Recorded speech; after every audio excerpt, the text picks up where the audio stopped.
بسم اللہ الرحمن الرحیم۔ قصہ حضرت ایوب علیہ السلام۔ محمد بن اسحاق کہتے ہیں کہ یہ روم میں سے ایک شخص ہے، ان کا سلسلہ نسب یوں ہے: ایوب بن موسیٰ علیہ السلام، اس کے علاوہ دیگر اقوال بھی ہیں۔ ابن عساکر فرماتے ہیں کہ آپ کی والدہ لوط علیہ السلام کی صاحبزادی تھی، اور یہ بھی کہا ہے کہ آپ کے والد گرامی ان لوگوں میں سے ہیں۔ حضرت ابراہیم علیہ السلام پر اس وقت ایمان لائے جب ان کو آگ میں ڈالا گیا اور آگ نے ان کو نہ جلایا۔ پہلی بات زیادہ مشہور ہے کیونکہ آپ ابراہیم علیہ السلام کی اولاد میں سے ہیں، جیسے کہ ہم نے یہ بات اللہ تعالیٰ کی اس فرمان الانعام آیات نمبر 84 کے تحت بیان کی ہے کہ دریا کی ضمیر ابراہیم علیہ السلام کی طرف لٹتی ہے، نہ کہ نوح کی طرف۔ حضرت ایوب علیہ السلام انبیاء کرام علیہ السلام میں سے ہیں کہ جن کی طرف وحی بھیجنے کی صلاحیت اللہ تعالیٰ نے اس فرمان میں کی ہے۔ النساء آیات نمبر 163۔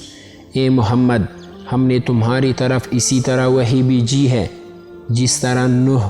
اور ان سے پیچھے پیغمبروں کی طرف بھیجی تھی، اور ابراہیم، اور صحیح بات یہی ہے کہ آپ لعیس بن اسحاق علیہ السلام کی نسل سے ہیں، اور آپ کی اہلیہ محترمہ کے متعلق کہا گیا ہے لیا حبت یعقوب ہے، بعض نے کہا ہے کہ رحمت بنت ابراہیم ہے، اور بعض نے کہا ہے کہ لیا بن مفسدین یوسف بن یعقوب ہے، اور یہی زیادہ مشہور ہے، اس لیے ہم نے اس جگہ یہی نام ذکر کیا ہے۔ ایوب علیہ السلام کے واقعے کے بعد ہم انبیاء علیہ السلام بنی اسرائیل کا تذکرہ کریں گے انشاءاللہ تعالی، اور اللہ ہی پر بھروسہ اور اعتماد فرمان باری تعالی ہے۔ ترجمہ: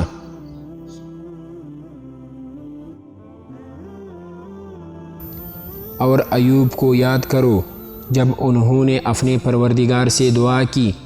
کہ مجھے تکلیف ہو رہی ہے، اور تو سب سے بڑھ کر رحم کرنے والا ہے، تو ہم نے ان کی دعا کو قبول کر لی، اور جو ان کو تکلیف تھی وہ دور کر دی، اور ان کو بال بچے بھی عنایت کیے، اور اپنی مہربانی سے ان کے ساتھ اتنے ہی اور بخشے، اور عبادت کرنے والوں کے لیے یہ نصیحت ہے۔